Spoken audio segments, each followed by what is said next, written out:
I have the pleasure of being with Nathaniel Olsen, who I will introduce a little more formally in a minute here.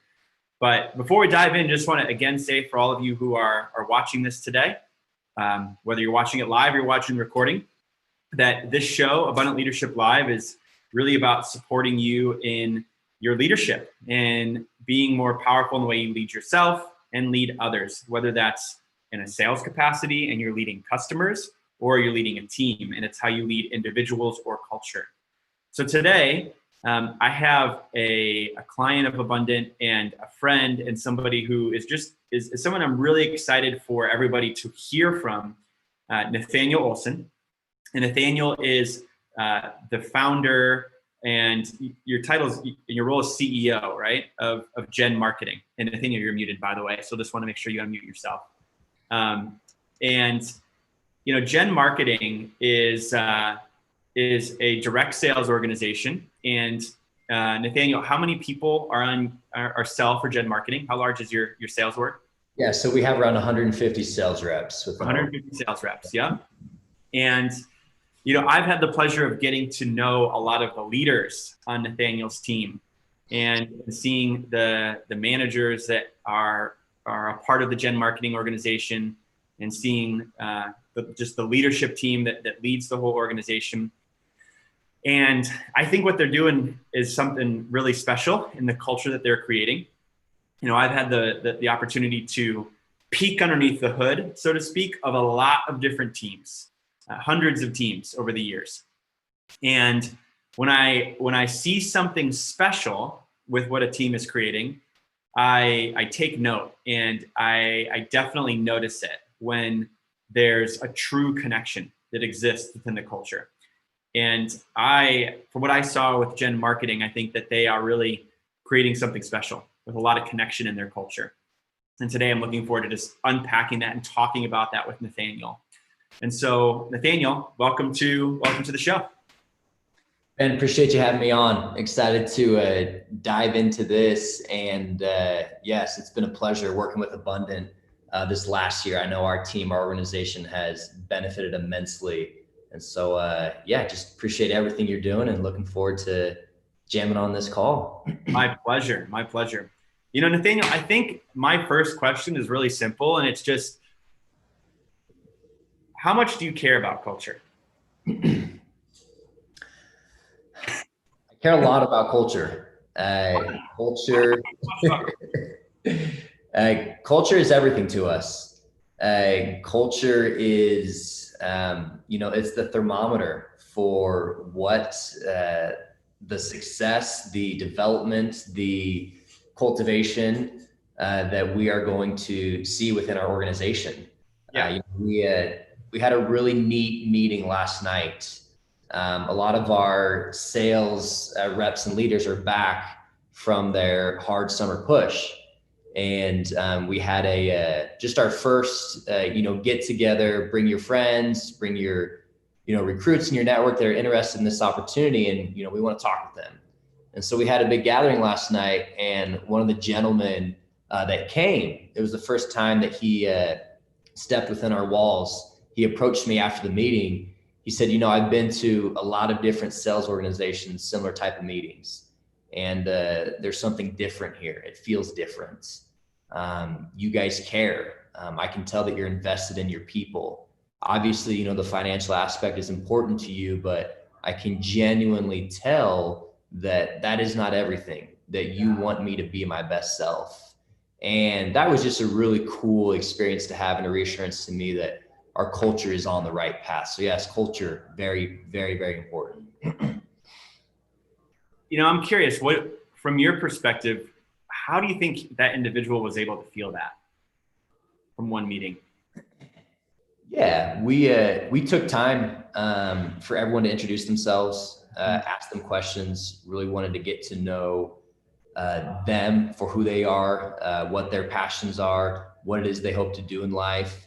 And we let them know right from the very beginning that our job as an organization is to help them buy into themselves. Yes, we want them to buy into what we're doing. We want them to buy into the Gen Marketing vision, but most importantly, we want them to buy into the vision they have of their future selves. If we can do that first and foremost, that's the most value that we can provide for that specific individual. And so the questions that were asked, the way that we showed we were listening, I feel that those are some main primary reasons why he felt that way, why he had that experience last night. Yeah. And what I know about you and what I'm hearing you share also is that, like, in the way that you lead, it's important to you to truly be genuinely curious as to what someone's vision is and to give them the experience, right? Not just check the box of like, oh, I'm supposed to do this thing in leadership, but genuinely give them the experience of you supporting them in knowing what they want in their vision and helping them get there, and talking about and showing them how Gen Marketing can help them do that. Yeah. So, yeah, when someone thinks about business, right, and like the type of, in business, you're building something, right? You're building an organization, right? You're building something that's going to last. And for you, I've got two questions, but one is like, what are you excited to build? Like, what's the business that you're really excited about building right now through Gen Marketing? Yeah. So the thing that I'm most passionate about is building a business of family where every component of life that could be important to someone, we can help them achieve and embody those things in their lives that are important to them. And so if I have an individual that wants to achieve at a very, very high level, but he also wants to be very aligned, he wants to operate from his core values, from the principles that make up who he is. I get very, very excited because I feel like we've created an opportunity, we've created a culture, we've created a company where you can do just that. And so individuals that want to make big impact in the world, they want to stay aligned with their core values, and they want to achieve great things. They do want to see the financial success. When those individuals walk into our doors, that is something that I get very, very excited about. Those are the people that I want to build a business around. I want to support those individuals in helping them realize, their dreams, their aspirations, all while doing it from a place of alignment. You speak on that a lot, Ben, and that's absolutely something that we want to support as a company, as a leadership group, achieving while being aligned. So let me ask you, Nathaniel, what does alignment mean to you, right? And don't have to give like a perfect definition here, but it's like when you think about alignment, like that word, that concept, achieving from a place of alignment, genuinely, what does that mean to you? As I know that's you're passionate about, and actually, rather than even talk about that in the perspective of like helping your people achieve from alignment, just what does it mean for Nathaniel? Like, what does it mean to you to achieve from a place of alignment? And what does it mean if you're achieving not from a place of alignment? So just like in the first person, because I know that you care about that for yourself as well. Yeah. So I know for me personally, I've had moments in my life where I have achieved and I was not aligned when that achievement came. And the feelings, the emotions that came to me were, this is not as good as I thought it was going to be. That there's an empty feeling here, that there has to be something more. And when you push and keep achieving, but you're not from an aligned place, you soon find out that you get burnt out, that the tank will run dry. The difference with being aligned is every time you achieve, when you're coming from alignment, the tank actually gets bigger and the tank fills up more. And so there is no burnout when you are aligned, because every time you achieve, there's not that feeling of emptiness. There's the feeling of I'm achieving, I'm accomplishing things, I'm hitting goals, but it's all coming from a place that I know I'm aligned with my core values. and I'm not out of balance with who I'm supposed to be as a human being. And so there's very much there's a sense of purpose that comes when you achieve from an aligned place. And I don't have all that completely figured out. It's something that I still struggle with on a regular basis, but I am making improvements with it. And the achievement feels right when you are achieving from an aligned place. And that's something that we really want to help each leader within our organization step into, because we know that if we can do that, this can be something that people want to do throughout the rest of their lives. And, there's going to be a lot of loyalty there. It's going to engender growth in a responsible, sustainable way. So yeah, for me personally, when I do achieve for the wrong reasons, it feels empty. I feel like I'm getting burnt out. But when the core values are aligned, the achievement comes and the tank just gets bigger, and it refills, and you just want to continue to give more and more and more. And so you reach that level of abundant energy, as we talk about. You're overflowing with energy, and that comes when achievement and alignment are coming together. Awesome. I think you described that in a really beautiful way, because the word abundant means to overflow, right? So we want to overflow as leaders to our prospects, to the people that are on our teams, and to our families, right? To everybody we come in contact with. And if we're out of alignment, if we're out of integrity in different ways, it's like there's cracks in our vessel, right? Or like if we are a vase, there's cracks in it. And then the water or the abundance is seeping out, right? So whether that's out of integrity in some way with your relationship, or with your body, or with your own core values, that ends up draining you as an individual and as a leader, versus when you're in alignment, there's an overflow of energy and support that comes from you to those around you. That's what I really hear you describing. And I know for me that was a big shift. And it is for a lot of sales leaders at some point, at least the best ones that I see, because it's like you get to a place of high performance and earning positions of leadership, usually because you approached your job or your role from a mindset of achievement at all costs, right? Like whatever it takes, like whatever sacrifice I have to make, right? Like, again, that whatever it takes mindset is very common in the world of sales, and it gets you to a certain level of performance. But also what I've seen, and I know that you've seen as well, you've experienced, is that there's also a limit to how much you can create, right? There's a limit to whatever it takes mindset, to where it can actually take you, right? So do you have any more thoughts on that you want to share? Yeah, I think, when you go into achieving with the mindset that, I'm going to do whatever it takes, and there's going to be sacrifices that I'm going to make. Yeah.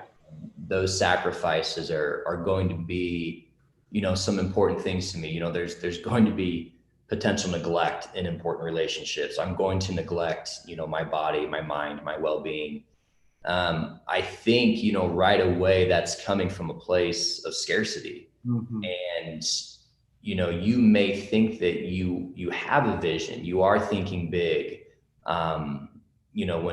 when you start to set out on that path of achievement. But it's so minuscule, it's so small. Right away, your vision is already skewed to not being what it could potentially be.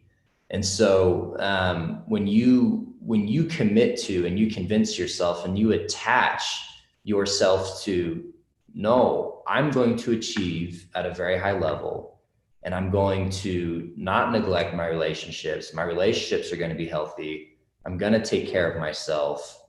That immediately, that is creating vision from a place of abundance. And if you want to achieve your highest vision, step into your highest vision, you have to start from that place. And so for creating that vision, I think it is so important to believe and to attach yourself to this idea. I can achieve and I can do it from a place of alignment. When you have that belief, you don't have limits. There are no limits. And so I love that you pointed that out, Ben. Very, very true. Awesome.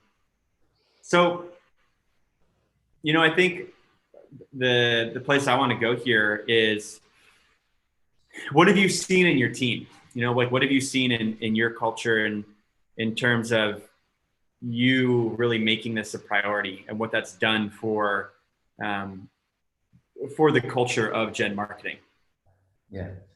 One thing that I have seen that's been a major shift this year, and I'm really, really grateful to see it, is I see leaders playing the long game. I see them, looking down, 5, 10, 15 years down the road and imagining, okay, what do I want my relationships to look like 5, 10, 15 years down the road with, my wife, my family, my kids? What do I want that to be? And they're creating that vision of the future, and then they're allowing that future vision to help them step into their best present selves today. And so there's this, yes, people are hustling. Yes, people are hitting goals. That's happening. But there's not this just paranoid rush to get there. There's patience with it. And they're understanding that, this is a long game. I'm not just in this for the next 3 months or 12 months. And so with that, people are slowing down a little bit. And I think they're realizing that, slow is fast and fast is slow. If we treat our relationships, with this mentality that I just want to be efficient, I want to get things done super, super quickly. And then when we need to call upon those relationships to get things done, we need to lead those people. They'll quickly realize that, because I was so fast in that interaction, I treated that person as a thing. I tried to be efficient with them. It's really not the best way to go about it. It's not the healthiest way. It's not the most productive way to go about it. And so just taking time to treat relationships the way they should be treated, not treating people like things, and thinking in terms of effectiveness with people as opposed to efficiency, and slowing things down. If I take time in this conversation right now with this person, and I just slow it down a little bit, I'm not in a huge rush.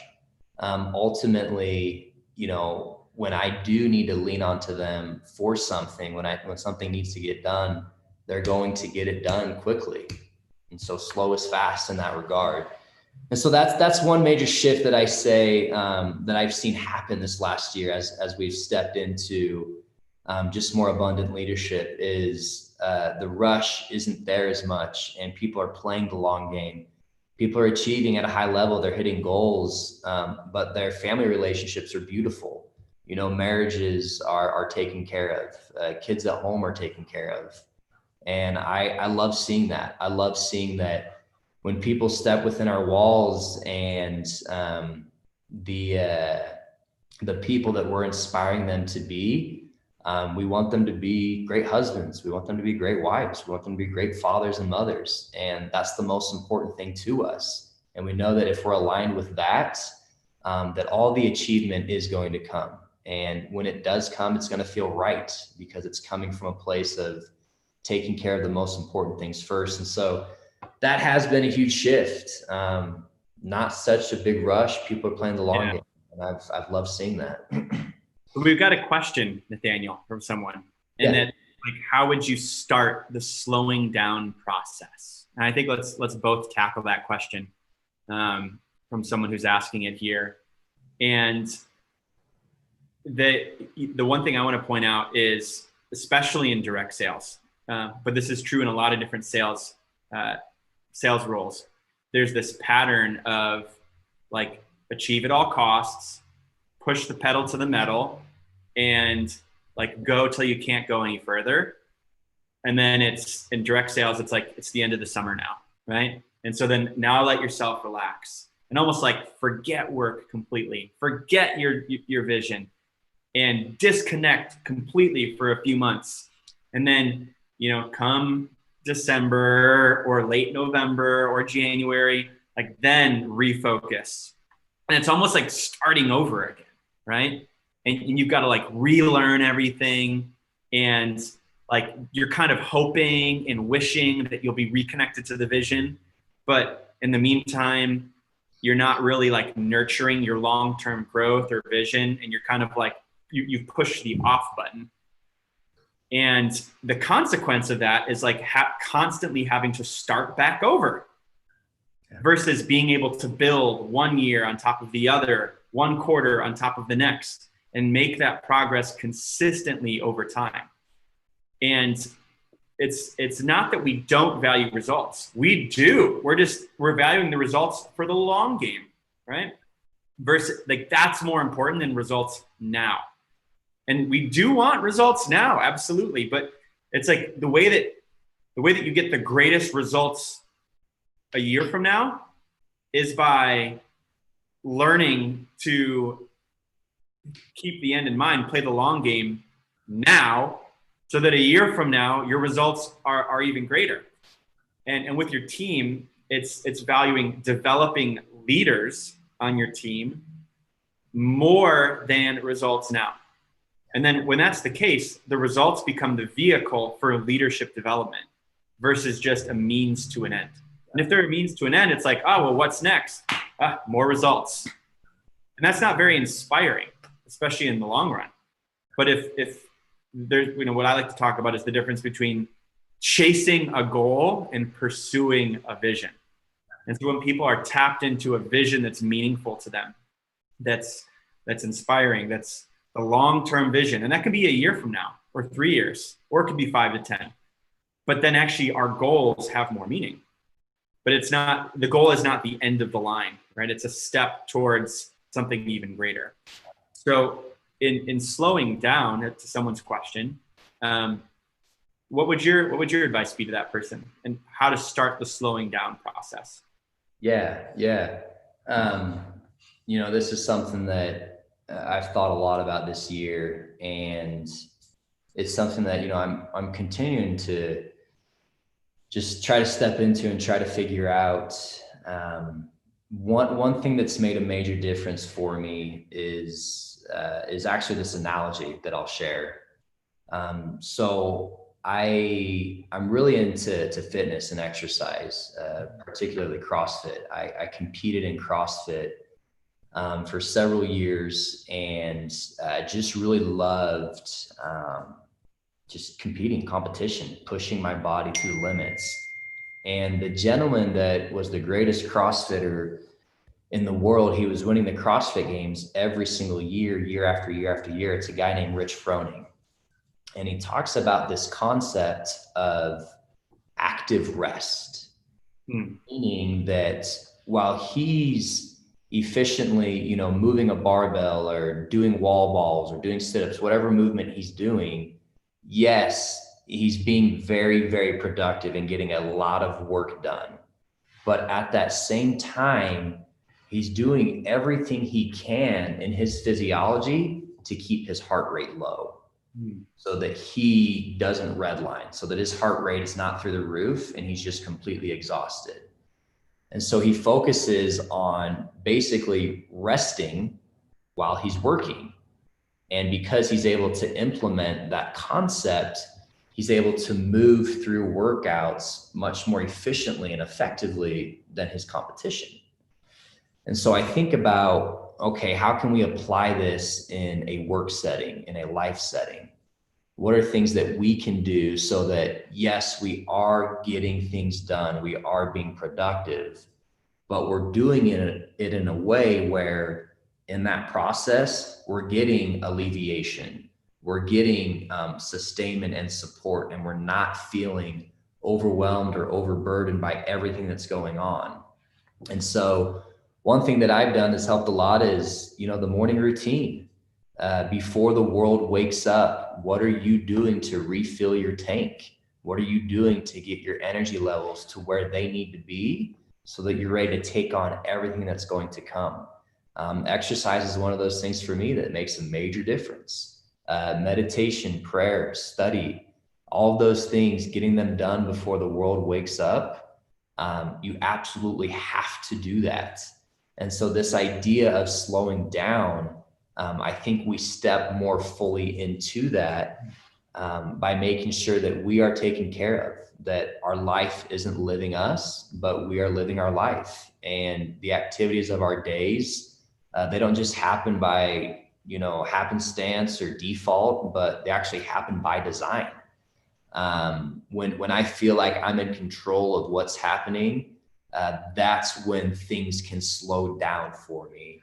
That's when I can step into this idea of active rest. Yes, I'm working hard. Yes, I'm burdened. Yes, there's stress there. There's anxiety, but each day I'm refilling my tank and I'm getting that alleviation that I need to continue on.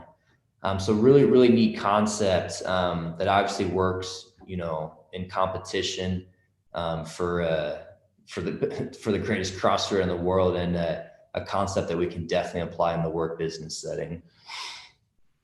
I love that. And, it's like you start the slowing down process. What you're really speaking to is having a routine around that, like a habit, a structure for slowing down so that you're able to go fast by going slow consistently. Yeah. And one of the other answers I would just give is, how do you start slowing down? How do you start the slowing down process? You just do it. You just slow down.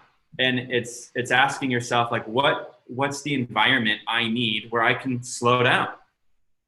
A couple weeks ago, I had a realization of like, whoa, I need to slow down. Like, there's a lot on my plate right now. And there's been a lot on my plate for a while in everything I'm holding. And I, talked with my wife. We collaborated on how to make this happen. And I was able to take a week to go off to the woods by myself. And the goal was very simple. It was just to slow the F down, like just cut away all the noise. So I chose somewhere that was off the grid, where there's no Wi-Fi, no cell service. I went to these hot springs in Oregon with these amazing giant redwoods and like a mountain stream flowing through the property. And it was awesome because it was so easy to slow down and disconnect. And I think that's, I really encourage people, like, start the slowing down process by giving yourself an experience to slow down, whether that's going in the woods by yourself, or it's going through a training or a seminar or an immersion setting where you're going to be able to get out of the work, get out of the doing, and get into the space of like self-connection and really understanding what's going on inside.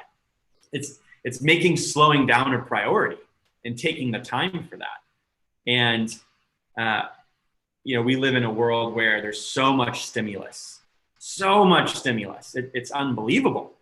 And so we almost have to learn how to disconnect from all the stimulus. And that's how we begin to slow down. And the last thing I'll just say is, this is true, I think, for all people, but I see it a lot in salespeople, is because there's stress, because they're like, sales is not easy, right? You're dealing with anxiety. Like, you have to deal with rejection every single day. And you can't just like show up and punch the clock. Like, you got to get a result. You got to put food on the table, baby. Right? So there's a real pressure that's experienced in sales that not everybody experiences. It's emotionally laborious. People talk about emotional labor. Like, there's emotional labor that's involved in sales that's not involved in the same way in all other jobs. And because of that, there's like different ways to deal with that pressure and stress. And one is what you're describing. It's like creating those consistent ways to slow down. The other is to just totally disconnect and distract yourself in different ways, right? It's like to not slow. It's like to speed up. It's play games on your phone, watch a couple hours of YouTube videos, right? It's like the average American spends 20 hours 20 hours consuming content each week. And what's interesting is I bet those numbers aren't that different for salespeople.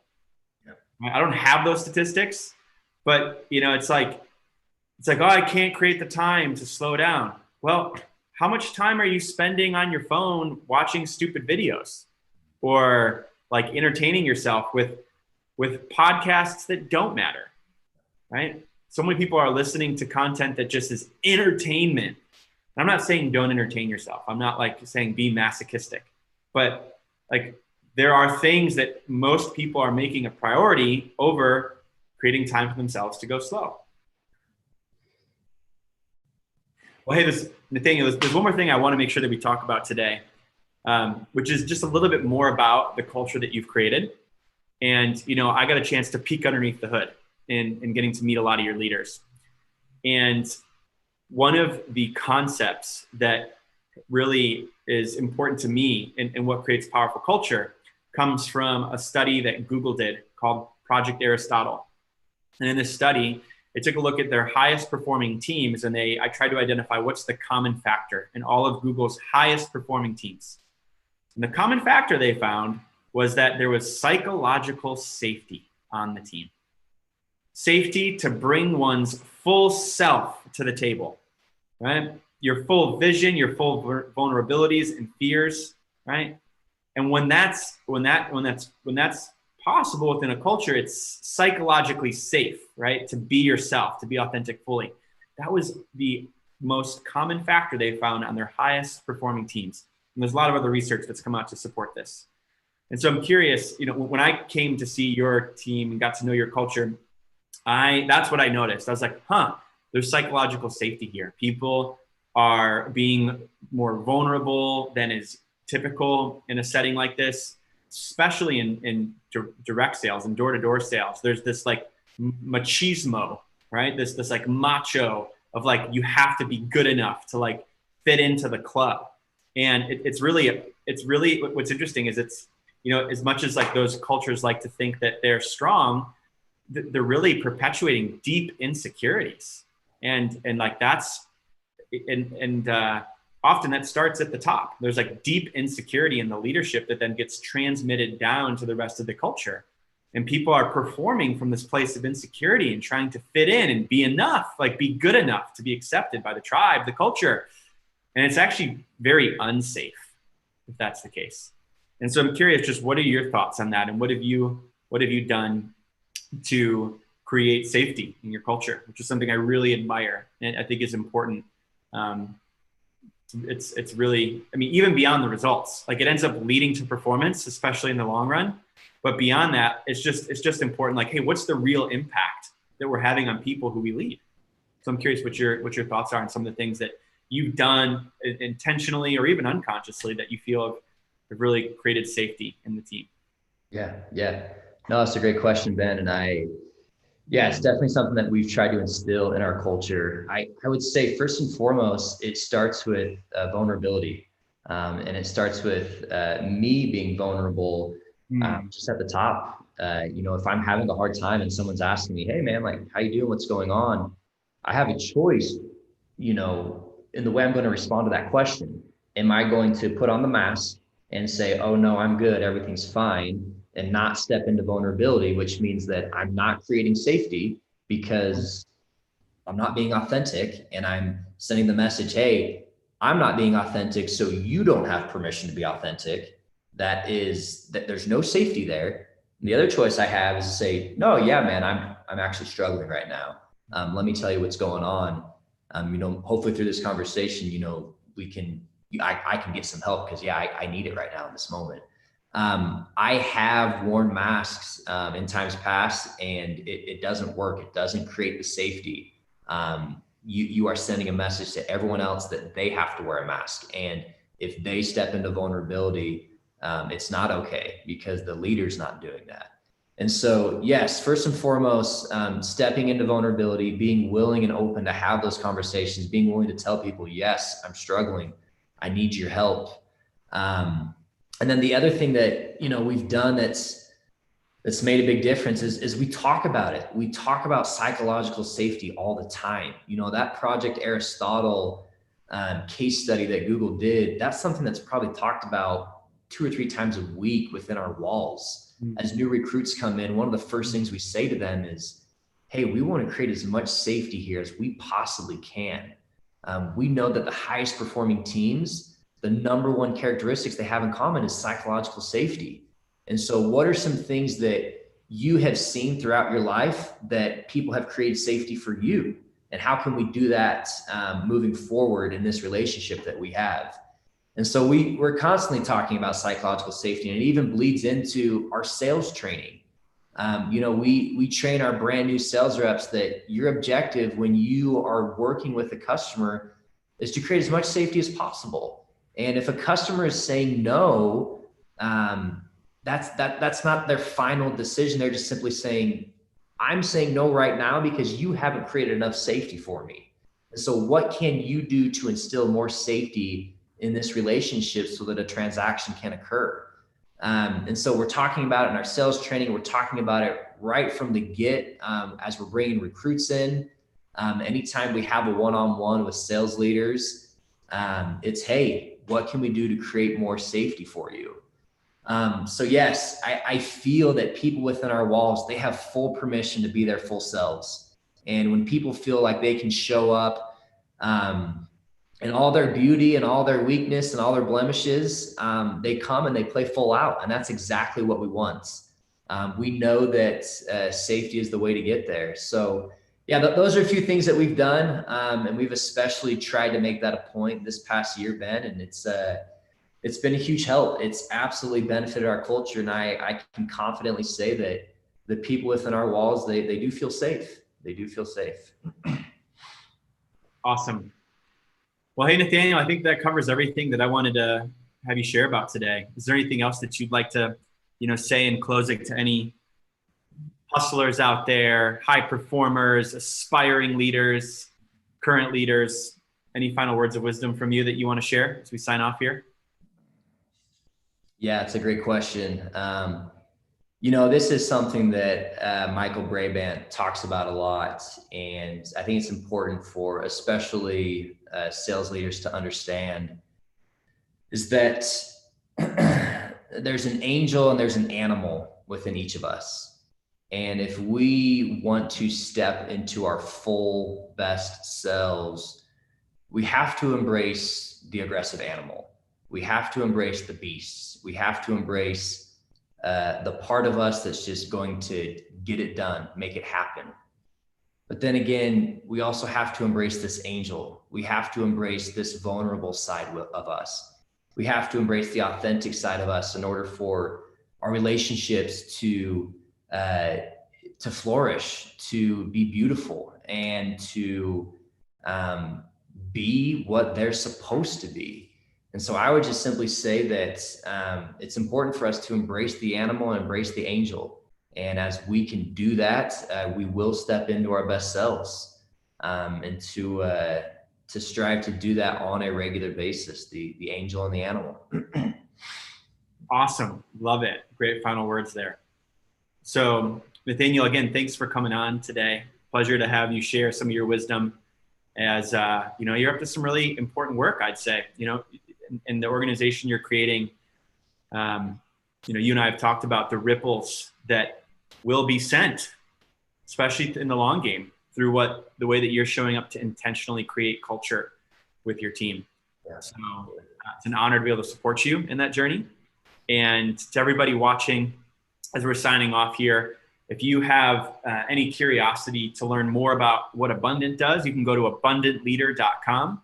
And someone from our team is always available for a conversation to see if there's some way that we can support you on your leadership journey, whether you're a high performer in sales or you're someone who leads a team. We're always available for the conversation to see if there's a way we can help you tap into your next level. And as I hope you're starting to understand in these conversations, your next level is probably not what you think. It probably looks a little different than what you think it does. And that's our specialty, is helping you identify that and really find the possibility for you to step into. So Nathaniel, again, thank you so much. And to everybody watching, we'll see you on our next episode next Monday at 10 a.m. Pacific. And that's Monday the 7th. 7, lucky number. All right. Hopefully see you there. Thanks, Ben.